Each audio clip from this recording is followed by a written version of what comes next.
October brings the cooler weather and fun things to do outside across the valley. Hi, I'm Nicole Gutierrez, and I'm taking you to check out some of the best events to head out to with the family and what's coming soon in your neighborhood.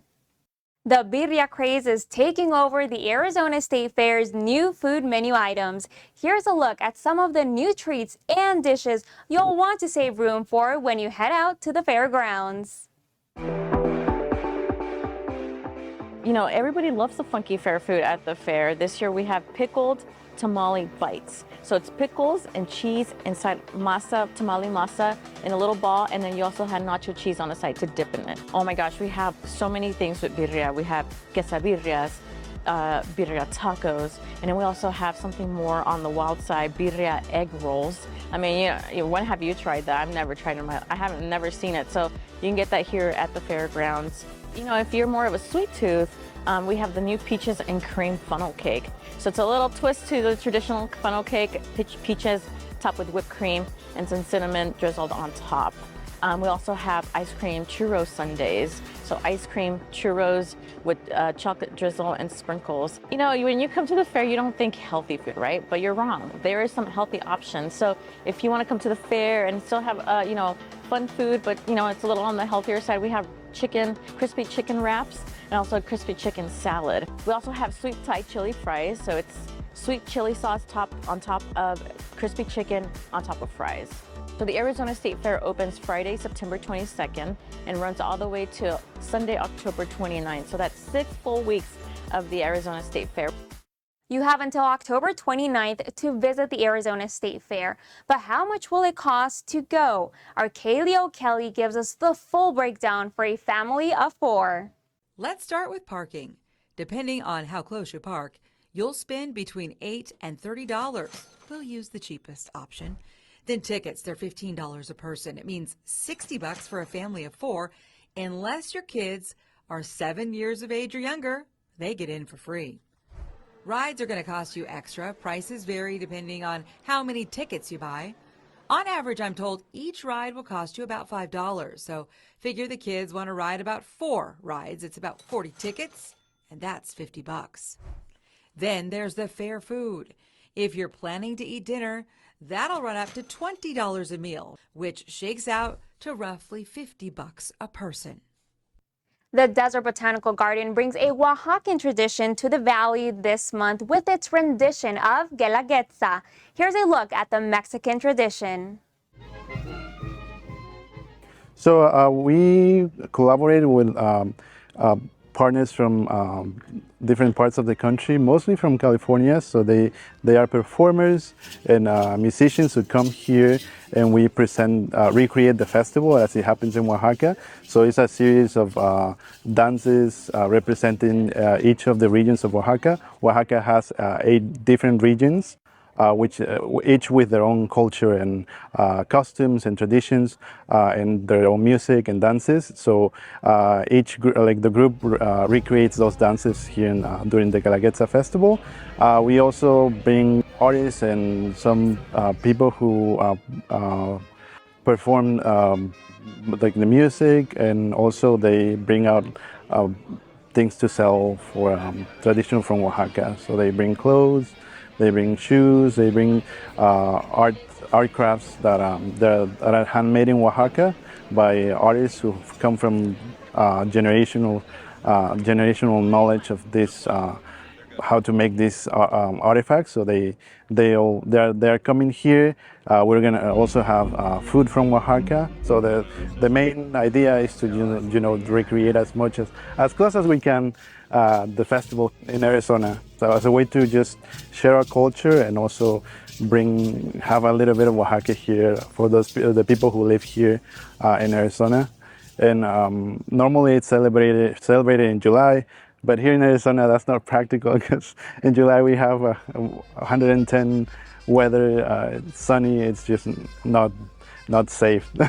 So we try to do it in October just to be a little bit cooler and be safer.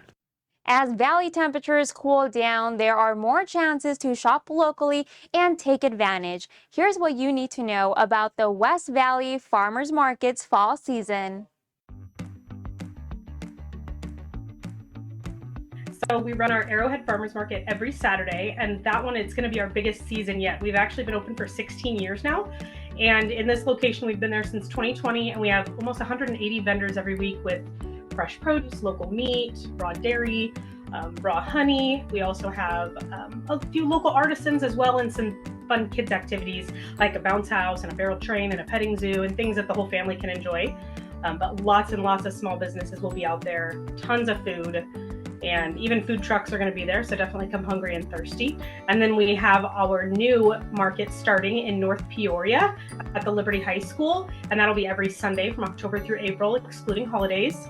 Well, going to a farmer's market, it's actually nice because every single booth is the owner of the business who you're shopping with.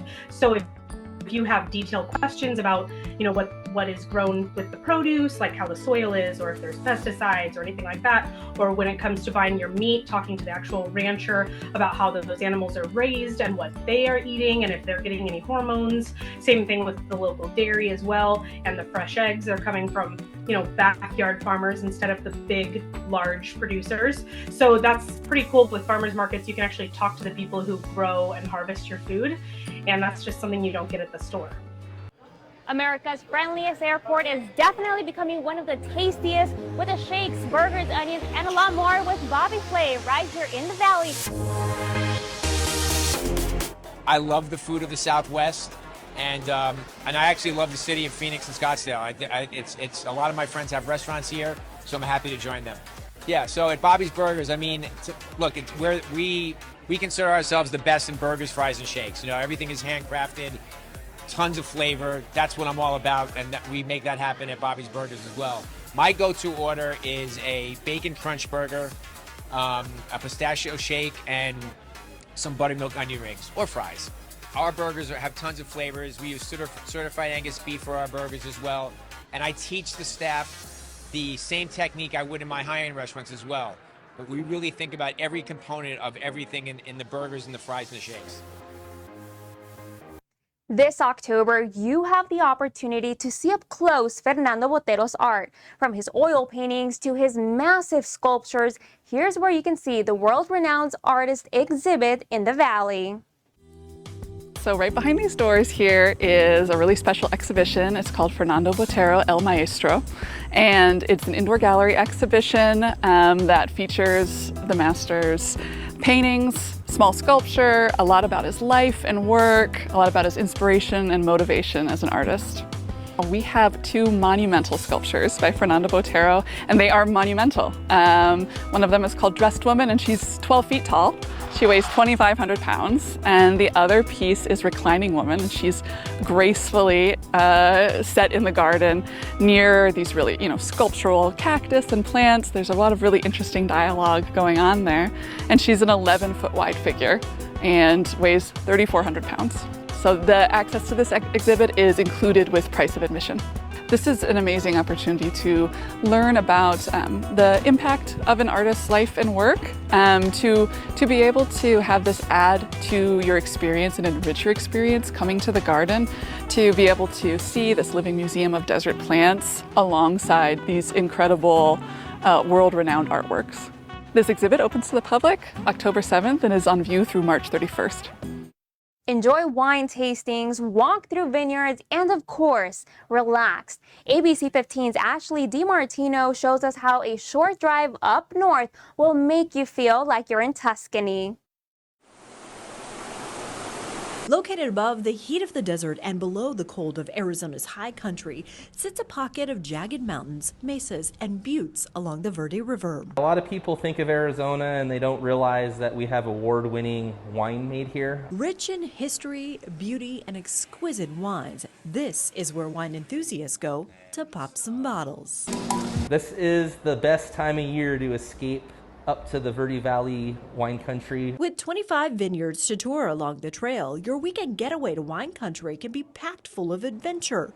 The family-owned boutique winery, Javelina Leap, sits at the base of a shield volcano. If you like some real dry reds and whites, and maybe even a little sparkling champenois, this is definitely the place to come. Winegoers get these fancy little flight stands and can select 5, 8, or 10 different wines to taste. What people like to do is try them all. They usually drink every drop, and then they pick their favorite one and get a bottle or a glass to share with some friends. All while grazing on an artisan charcuterie board in the vineyard's garden.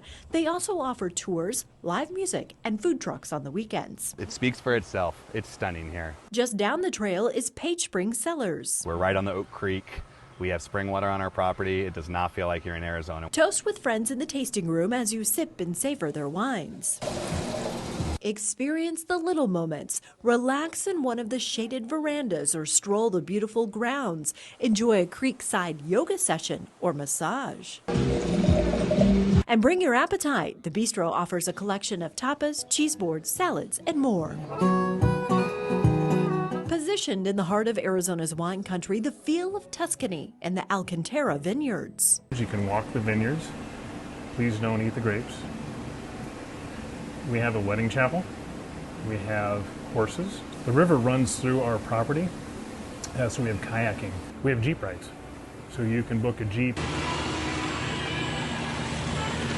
Step inside the crush facility to experience and learn the history and process of how wine goes from grape to bottle. Then settle in on the patio with breathtaking views and small bites while experiencing the aroma and flavor of more than 17 varieties of wine. The opportunities are ripe, so grab a friend or two and add the Verde Valley Wine Trail to your list of things to do this fall in Arizona. Ashley DiMartino, ABC15 Arizona. Now, if you're looking for something spooky to check out this October with your boo, you'll want to explore the haunted history of the Four Peaks Brewing Company. Take a look, if you dare. Terror in Tempe. Four Peaks Brewing Company, which was built in 1892 as a creamery and ice factory, is one of the most haunted buildings in all of the valley. And you can take a tour of it for yourself. Welcome to the Four Peaks Haunted Brewery Tour. So it is very haunted here at the brewery. We believe we have at least 7 spirits walking around that we know of, a few that have names, a few that we just have more descriptions of. We have all the stereotypical stuff, the bumps in the night, the weird sounds, the things that don't really make sense. But then we have a little more intense experiences here. We have people who have seen shadow people who have seen full-bodied apparitions, people who have been pushed, touched, people hear their name called out in the back. It's fun during the daytime, but at night, things take a little bit of a twist here. Now, do you have a bone to pick this Halloween season? Head on over to Four Peaks Brewing Company for the Haunted Brewery Tour inside a 130-year-old building that's full of spooks, full of scares. It's fun because you kind of know what you're getting, but at the same time, even the guides, we don't know what's going to happen when we come back here. This building is the 4th oldest commercial building in Tempe. It remained as an ice factory and creamery until 1966 when it shut down. Decades went by, and it wasn't until 1995 when Four Peaks moved in. We knew it was creepy. We didn't really start learning about the ghosts until after we moved in, though. We really tried to blend said history and actual hauntings that happen here. All the stories we tell are true. They've all been seen or felt or heard by, or even recorded by multiple different people. The room we're standing in right now, people have seen the ghost of the little girl during tours. It's kind of a really fun blend of history and ghost stuff, and of course, there's some spooks along the way. Tickets are going fast, so make sure to reserve yours online, if you dare. Reporting from spooky Four Peaks Brewing Company, Zach Perry, ABC15 Arizona. The Idea Museum in Mesa has a brand new exhibit this month that takes you and the kiddos into a world of light. Here's a tour of Luminous, the Art of Light. Here at the Idea Museum, we are an interactive art museum for families, so everything that we do is interactive, including Luminous, the Art of Light. So we have these amazing original pieces of art from all local artists, and what we do with that is we create unique interactive experiences throughout all the different spaces. So as you walk within Luminous, you're going to go into our first space, which is all about photography. So incredible pieces of art that showcase photography, but within there we do have several different interactive elements. So we have a painting with light. So in there kids can grab light, they can grab these different little instruments, they can start painting on this projection that kind of showcases long exposure photography. But as well as that, we also try to create different experiences where families can create art. So in that space, families can create their own frames. But as you move along the exhibit, we have a shadow room where kids can have an experience with our additive lights area. So that shines multiple different colors of light, which actually create white light. But as you block off different colors of the light, it creates different colors on the spectrum. And as we keep on going, we have our music room. And you might be asking, how does music relate to light? But in this one, it's all about that. So as kiddos are playing and they're having fun in that space, they're actually triggering different elements that create fireworks and lights within that space. And that goes into our neon area. As you think of light within art, that's probably an element that you're really thinking of as neon. And we have a lot of that, as you can see just right across here.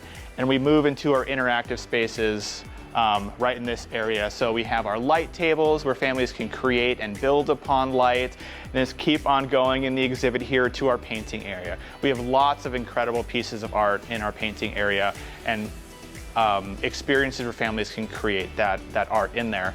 But I think one of the shining areas of this exhibit is our black light room and our bioluminescent room. And that's a space that features artists who use UV reactive paint to create pieces of art. And it really pops to life in there. And there's, of course, as I mentioned, lots of different interactive experiences in there, such as our pixel board, our pixel wall, that has, or it kind of replicates a giant light bright. So lots of families can create in there. And then finally, we have our hallway that showcases a lot of different movement experiences. So we have an interactive projector where families can move around, and as they move, this piece of art actually tracks their movement, and they become a part of the piece of art. So it's all interactive here at the Idea Museum. A taste of nostalgia and a firm belief in supporting local businesses led a Tucson native to buy a tortilla company and share authentic Hermosillo, Sonora flavors right here in the Valley. Here's a look inside Benny Blanco Tortillas in Apache Junction.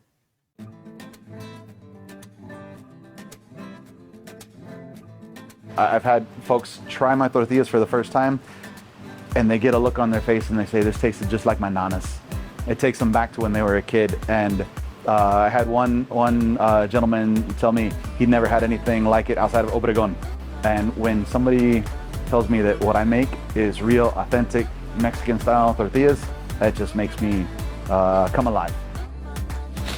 I make a very big point to support other local vendors, local producers. All of our flour comes from Hayden Flour Mill, which is in Queen Creek. Our olive oil for our vegan recipes comes from Queen Creek Olive Mill, also in Queen Creek. The manteca fresca, the fresh rendered pork lard that we use, comes from a ranch in Wilcox that is rendered by a butcher shop up in Cave Creek that I buy from them. It's another place that we sell. So I'm able to utilize local ingredients, and they're all the best ingredients. I don't cut corners on anything that I make. We're using the best cheeses for our specialty flavors. Our salt is from the Cia Cortez, very clean. It's water that is free of microplastics. So it's a cleaner, better product, and people, I think, appreciate that. I don't ever want to pretend to be better than what somebody grew up with, but I'm going to be the best that I can be. Daiso marked its expansion in Arizona by recently opening its second location in Mesa. But what's next for the popular Japanese discount store? Here's what we found out. You can find that thousands of things. So Daiso offers quality Japanese-inspired home goods, stationery, and food items, and so much more at a very extraordinary, affordable price. So what you'll find when you first walk in, we've got a great seasonal section. So we offer those Japanese-inspired seasonal items that'll lead you into our store, and then you'll go into our character section. We've got wonderful food section off to the right, and then you go back into our home and good, and then followed up by the pet sections in the back of the store. We are super excited and looking forward to the opportunity to allow everybody in Arizona to discover Daiso. So we have some great sites on the map, and our next locations will be in the Glendale area, and we're going to be excited to bring that to Arizona here in the very short few months. If you go by our 59th and Northern location, you'll see our Daiso logo already out on the front of the building. So yes, we do anticipate to open before the end of the year there. Lucy's is set to open the Orchard Tavern in Phoenix this October. Here's a sneak peek of what's on the food and cocktail menu. Orchard Tavern is something very exciting for us. We're going to take it up a notch. I wouldn't say it's fine dining, but definitely upscale tavern. You're going to find either a really nice hamburger or a Neapolitan pizza, or you could also find maybe even a steak frites or a salmon dish.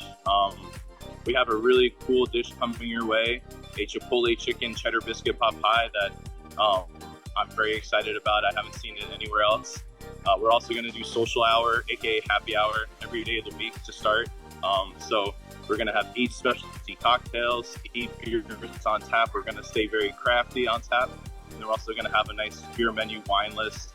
We have a lot of really different stuff coming your way. So most of our seating is going to be right here where I'm standing.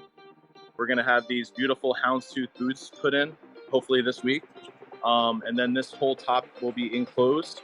And then we're going to be adding TVs to the corners of the patio, misters, and also heaters as well for moving into the cooler season. So now let's talk about the grand opening. That's a question that a lot of people have been commenting on social media. When is the tavern expected to open? Cross our fingers. The week before Halloween is my goal. If it isn't the week before Halloween, it'll be the week of Halloween. So that last week of October, we will be open. Keep posted on social media. We're posting a lot of the items, a lot of the attractions that we're building over here. You know, it's not just a restaurant; it's a place to go. The orchard itself, we have an ice cream shop, a splash pad, you have Lucy's, you have a drive-through. Now you're gonna have a beautiful sit-down restaurant as well. Looking to save some money this fall as the holiday season rolls in, ABC15's Katie Ramos sat down with Rachel Winter to hear how keeping your home organized can also help you save money. Before we can even begin to organize, we have to purge. Declutter coach and professional organizer Rachel Winter says you have to start by making space. I'm a personal trainer for their stuff. The job is to get the home to lose. We got to trim the fat. The home has to lose weight. She says staying organized comes down to 3 golden rules. So home for every item, like with like, and then one in, one out. Her number 1 rule is home for every item. Decide on the most appropriate space for each item. Rule number 2, like with like, meaning similar items live with similar items. Socks live with the socks. Can socks live next to the underwear? Maybe, they're cousins. But would you put a pair of swim goggles in with the underwear? Right. No. Her final rule to staying organized is 1 in, 1 out. It's called stuff equilibrium, meaning if you don't follow that 3rd golden rule, the 1 in, 1 out, what happens? You're gonna have too many and then they're not gonna fit. So my job is to get them organized. Yes. To create their system, their foundation of order. That's my job. How does hiring an organizer save you money? You're gonna know what you have. That's our job. You save money because you're gonna know your inventory. And when you know your inventory, you're not gonna go out and buy what you already have. Life is happier when your home is organized. So our job is to make people's homes look and feel great. Katie Ramos, ABC15 Arizona. With more than 2.5 million followers on TikTok, this Valley woman is cooking up more than just recipes. ABC15's Cameron Pullum takes us to meet Ana Regalado. I like to scrunch it up all together like that. Step by step, Ana Regalado is sharing the flavors that have helped define her life. I don't know if you ever heard that, oh, that's a secret family recipe, you know, and I think recipes are meant to share. You know, they share them with the world so that everybody can enjoy them. With a $20 budget, I'm going to show you how to prepare some delicious tamales. The mother of 7 is known on TikTok as the Salty Cocina. Back in 2020, she began making what she calls a visual cookbook, one that would help pass down the vibrant flavors of traditional Mexican cuisine to her children and grandchildren. Just think about it. How amazing would it be to have your grandma in the kitchen, you know, watching her cook when she's no longer here. Not only did they love it, but so did the rest of the world. Within a year of uploading her first video, she'd topped 1 million followers. She's got over 2.5 million now, all eager to explore the history, cultural significance, and origins of the ingredients in her beloved dishes.